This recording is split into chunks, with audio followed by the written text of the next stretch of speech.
ظالم عشق کا آغاز ایک خوبصورت صبح سے ہوتا ہے جب سورج کی ہلکی روشنی شہر کے بلند و بالا عمارتوں پر پڑ رہی ہوتی ہے۔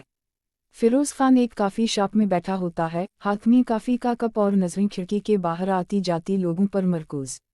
اس کے چہرے پر ایک غیر معمولی خاموشی اور سوچ کی گہرائی نظر آتی ہے، جیسے وہ کسی پرانے درد یا ناکامی پر سوچ رہا ہو۔ اسی دوران سارا خان، جو ایک خوش مزاج اور متحرک لڑکی ہے، اچانک کافی شاپ میں داخل ہوتی ہے اور اس کی مسکراہٹ سے ماحول میں روشنی سی آ جاتی ہے۔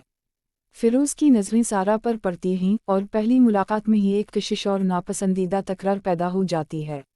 سارا اپنی ہنسی اور بے فکری کے ساتھ فیروز کی خاموشی کو توڑنے کی کوشش کرتی ہے، مگر فیروز کی سنجیدگی اسے حیران کر دیتی ہے۔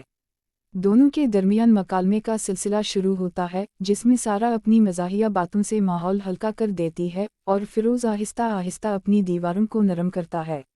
اس دوران دونوں کے خیالات اور ماضی کی یادیں ایک دوسرے کے سامنے آتی ہیں اور دل میں چھپی جذبات کی لہر ایک غیر مرئی کشمکش پیدا کرتی ہے۔ ایپیسوڈ کے اختتام پر جب سارا چلی جاتی ہے، فیروز کی نظریں اس کے جانے کی سمت میں رہ جاتی ہیں اور ایک پرسکون مگر تشویش بھرا لمحہ پیدا ہوتا ہے، جس سے اگلے ایپیسوڈ کے لیے تجسس پیدا ہوتا ہے کہ یہ رشتہ کس سمت میں جائے گا، محبت کی راہوں میں یا ایک ظالم عشق کی پیچیدگیوں میں۔